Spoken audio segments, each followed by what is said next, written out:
Hello दोस्तों, आप सभी का स्वागत है आपके अपने YouTube channel Vidyapati question centre में। दोस्तों, मैं हूं जय कुमार और आप सभी का स्वागत है। दोस्तों, आज की इस वीडियो में मैं आपके लिए लेकर आया हूं 10वीं कक्षा में पूछे जाने वाला VBI 2 नंबरी, जो कि आज हम बात करेंगे त्रिज्यखंड का क्षेत्रफल, जो कि वृत्त का त्रिज्यखंड का क्षेत्रफल, चाप की लंबाई, चतुर्थांश अर्थात वृत्त के जो भी सवाल बोर्ड में पूछी जाती है उन सभी का चर्चा करेंगे। तो चलिए शुरू करते हैं। तो आइए दोस्तों देखते हैं। देखिए, ये वृत्त है, वृत्त को अंग्रेजी में हम सर्कल बोलते हैं। तो दोस्तों, ये आपका वृत्त हो गया, ठीक है ना। और बीच में जो ये बिंदु जो दिख रहा है वो केंद्र होता है। केंद्र को आप सेंटर भी बोल सकते हैं। तो ये हो गया केंद्र, और ये चारों ओर जो काते काते का दिख रहा है उसको हम परिधि बोलते हैं। क्या बोलते हैं? परिधि। तो यहाँ से केंद्र से लेकर परिधि तक की दूरी को क्या कहते हैं? त्रिज्या कहते हैं। क्या कहते हैं दोस्तों? त्रिज्या कहते हैं। त्रिज्या को हम r द्वारा डिनोट करते हैं, यहाँ पर लिख दिया। त्रिज्या को r, व्यास को d हम कहते हैं। तो अगर ध्यान समझिए, एक वृत्त में कितनी त्रिज्या हो सकती है? तो अनंत त्रिज्या हो सकती है। देखिए, इधर भी त्रिज्या हो गया, इधर भी त्रिज्या, इधर भी त्रिज्या। मतलब कहने का सेंस ये हुआ कि अगर केंद्र से लेकर परिधि तक का जो भी दूरी होता है वो क्या होता है? त्रिज्या कहलाता है। अगर हम इस वृत्त में समझे तो ये हो गया आपका केंद्र, ये हो गया यहाँ तक परिधि, परिधि तक का दूरी को हो गया ये त्रिज्या। सेम इसी प्रकार से इधर भी हम करेंगे तो ये भी हो गया त्रिज्या। क्या हो गया? त्रिज्या हो गया। तो अगर दोनों त्रिज्या को जोड़ देंगे तो ये बन जाएगा व्यास। क्या बन जाएगा? व्यास। तो व्यास को हम d द्वारा सूचित करेंगे। यहां से आप एक क्वेश्चन याद रखिएगा कि वृत्त के सबसे बड़ी जीवा क्या कहलाता है? व्यास कहलाता है। यहां से याद रखिएगा, वृत्त की सबसे बड़ी जीवा, सबसे बड़ी जीवा, बड़ी जीवा क्या कहलाता है? व्यास कहलाता है। ठीक है ना। तो वृत्त की सबसे बड़ी जीवा व्यास, ये एक नंबर में पूछने का संभावना रहेगा। खैर, क्षेत्रमितीय इधर देखते हैं। तो ये हो गया त्रिज्या, ये हो गया, ये भी त्रिज्या हो गया, और ये टोटल क्या हो गया? व्यास हो गया। तो यहाँ पर आप कह सकते हैं कि एक d 2 r के बराबर हो सकता है। तो यहाँ पर d बराबर कर सकते हैं ना 2r। तो यहां से अगर r निकालेंगे तो d/2, ये आगे आपको सवाल में काम देगा। अब यहां बात करते हैं, ध्यान समझिए। अब हम बात करते हैं त्रिज्यखंड का क्षेत्रफल। त्रिज्यखंड क्या होता है? त्रिज्यखंड ध्यान समझिएगा। ये आपका क्या हो गया? त्रिज्या हो गया। ये आपका क्या हो गया? त्रिज्या हो गया। अगर गौर से देखेंगे, अगर आपको कहेंगे इसका क्षेत्रफल बताने के लिए, इसका ये जो पार्ट है ना, इसको हम नाम देते OA, इसको अगर x दे दे, ये B। तो आपको बोलेंगे कि OAXB का क्षेत्रफल निकालने के लिए इसमें आपको क्या करना पड़ेगा? ये तो आपका क्या हो गया? त्रिज्या। ये भी क्या हो गया? त्रिज्या। आपको सबसे पहले एंगल मालूम करना पड़ेगा, ये कोण। तो सपोज कीजिए यहाँ पर ये एंगल हो गया थीटा। कितना हो गया? थीटा। ये हो गया r। तो यहाँ पर त्रिज्यखंड का फॉर्मूला हो जाएगा πr² θ/360 डिग्री। ठीक ना। πr² θ/360 डिग्री, ये हो गया आपका त्रिज्यखंड का क्षेत्रफल।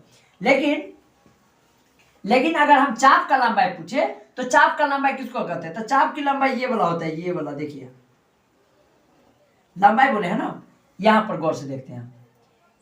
ये वाला हो गया आपका त्रिज्या, और ये अंदर वाला तो हो जाएगा आपको त्रिज्यखंड का क्षेत्रफल। ये वाला देखिए, ये वाला जो होता है ना, ये वाला जरा AXB। तो ये AXB जो हो गया यहाँ पर, ये चाप की लंबाई हो गया। क्या हो गया? चाप की लंबाई। चाप की लंबाई। तो इसका फॉर्मूला क्या हो जाएगा? तो देखिए दोस्तों, अगर यहां पर देखिए, ये आपका हो गया वृत्त। अगर क्षेत्रफल निकालने के लिए कहेंगे तो अंदर में हो जाएगा πr²। ये तो हो गया क्षेत्रफल। लेकिन परिधि ये सर्कमफ्रेंस जो काते काते का होता है, उसका फॉर्मूला क्या होता है? 2πr। तो यहां पर देखिए क्या लिखा है? त्रिज्यखंड का क्षेत्रफल। तो यहाँ पर जब त्रिज्यखंड का क्षेत्रफल की बात करें तो यहाँ पर हो जाएगा πr² θ/360 डिग्री। लेकिन यहाँ पर कहा गया कि चाप की लंबाई, मतलब सिर्फ ये वाला पोर्शन, ध्यान दीजिएगा दोस्तों, यहीं तक। तो यहाँ पर आपका त्रिज्या पता होना चाहिए कि नहीं होना चाहिए? बिल्कुल होना चाहिए। और यहाँ पर चाप का भी लंबाई, यहाँ पर एंगल भी पता होना चाहिए हमको। तो अभी हम थीटा मान लेते हैं। तो इसका फॉर्मूला हो जाएगा चाप की लंबाई का 2πr θ/360 डिग्री। ठीक है। तो ये फॉर्मूला आप याद रखिएगा, काम आएगा। अब हम बात करते हैं चतुर्थांश का क्षेत्रफल। ये क्या होता है दोस्तों, यहां पर गौर कीजिएगा। देखिए अगर चतुर्थांश मतलब हो गया चतुर्थांश माने 1/4, माने किसी भी वृत्त का अगर हम 4 हिस्सा कर दे, इसमें से जो एक हिस्सा बचेगा वही हो जाता है चतुर्थांश का क्षेत्रफल। क्या होता है, चतुर्थांश, चतुर्थांश, ठीक ना, माने एक वृत्त का चौथा हिस्सा। तो यहां पर अगर आप गौर करें तो ये अंदर का भाग का बात करें, अंदर मतलब क्षेत्रफल हो गया, तो वृत्त का क्षेत्रफल क्या होता है पाई आर स्क्वायर। लेकिन ये कितना भाग है तो 1/4 होता है। कितना भाग है 1/4। तो यहाँ पर चतुर्थांश का क्षेत्रफल हो जाएगा 1/4 इंटू पाई आर स्क्वायर।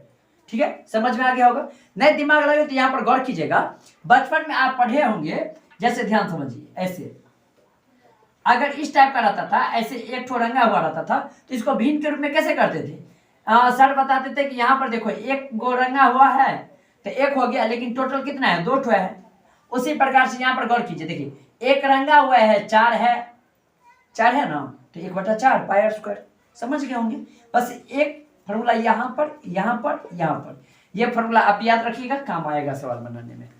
तो आइए सवाल की ओर बढ़ते हैं। तो आइए दोस्तों, ये क्वेश्चन है, इसको पढ़ते हैं, बनाने का प्रयास करते हैं। देखिए यहाँ पर कहता है कि एक वृत्त जिसकी त्रिज्या 21 सेंटीमीटर है, मतलब यहाँ से आर दिया हुआ है 21 सेंटीमीटर, उस चाप की लंबाई ज्ञात करें जो वृत्त के केंद्र पर 60 डिग्री का कोण बनाता है। क्या पूछा गया है दोस्तों, ये वृत्त हो गया, ठीक, ये हो गया आपका त्रिज्या। त्रिज्या कितना दिया है 21 सेंटीमीटर, 21 सेंटीमीटर है, और यहां पर थीटा कितना दिया हुआ है, तो थीटा बराबर हो गया यहाँ पर 60 डिग्री। क्या हो गया 60 डिग्री। तो यहां पर पूछा गया है चाप की लंबाई, तो पहले लिखेंगे, लिख लेते हैं प्रश्न से। प्रश्न से आर का मान कितना दिया हुआ है 21 सेंटीमीटर, ठीक है, और थीटा कितना दिया हुआ है 60 डिग्री। तो चाप की लंबाई,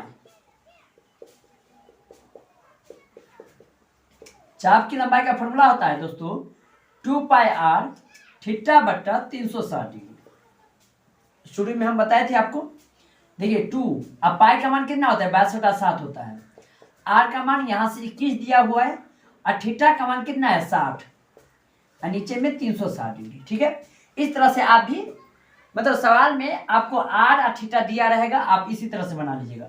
6 6 36 हो गया, और यहां से हम क्या करते हैं 2 3 6 और 3 7 21, ये 7 से 7 कट गया, क्या बच गया 22 सेंटीमीटर। ठीक है ना, समझ गए, नहीं समझे, एक बार और देखिए।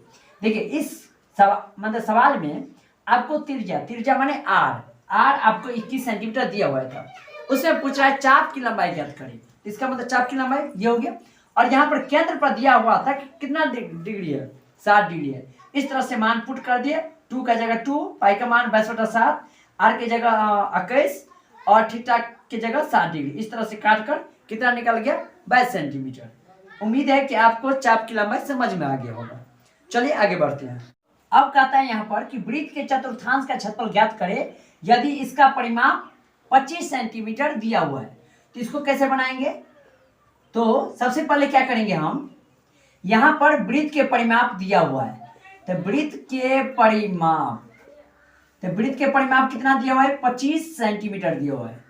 और आपको पता होगा कि वृत्त के परिमाप माने परिधि होता है 2 पाई आर, तो यहां से ये हो गया, तो 2 पाई की जगह 22/7, आर बराबर हो गया आपका 25। तो क्या करेंगे, आर निकालने के लिए सबसे पहले 22 दूनी 44/7 गुने आर, और ये हो गया 25। तो यहां से अगर हम आर का मान निकाले तो क्वांटा क्वांटी गुना हो जाएगा, तो 25 गुने 7 बट्टा हो गया 44। ठीक है, अब क्या करेंगे, आर का मान यहां से निकल गया है, अब निकालेंगे चतुर्थांश का क्षेत्रफल। तो लिखेंगे अब चतुर्थांश का क्षेत्रफल। तो चतुर्थांश का क्षेत्रफल होता है दोस्तों 1/4 पाई आर स्क्वायर।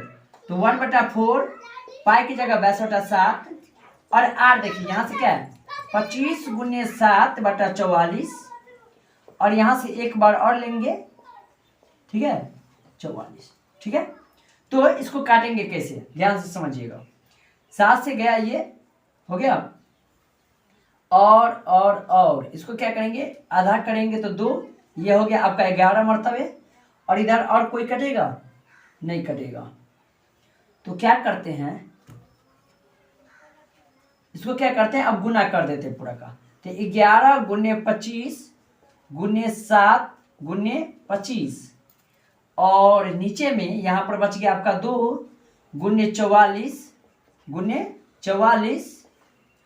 और यहाँ। तो देखिए दोस्तों, इसको आप गुना कीजिएगा तो इतना हो जाएगा और इसका गुना इतना हो जाएगा। तो इस तरह से आपका क्वेश्चन, ये चतुर्थांश वाला क्वेश्चन बन जाएगा। लेकिन यहाँ पर याद रखिएगा, परिमाप आपको पूछेंगे तो 2πr को पहले r निकाल लीजिएगा, उसके बाद बनाइएगा, ठीक है। तो चलिए नेक्स्ट क्वेश्चन देखते हैं। कहता है कि वृत्त के त्रिज्या 7 सेंटीमीटर और केंद्र पर कहता है 60 डिग्री का कोण बनाता है, तो त्रिज्याखंड का क्षेत्रफल ज्ञात करें।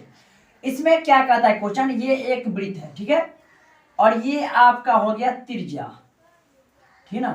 तो यहाँ से r हो गया 7 सेंटीमीटर, ये भी r हो गया आपका 7 सेंटीमीटर।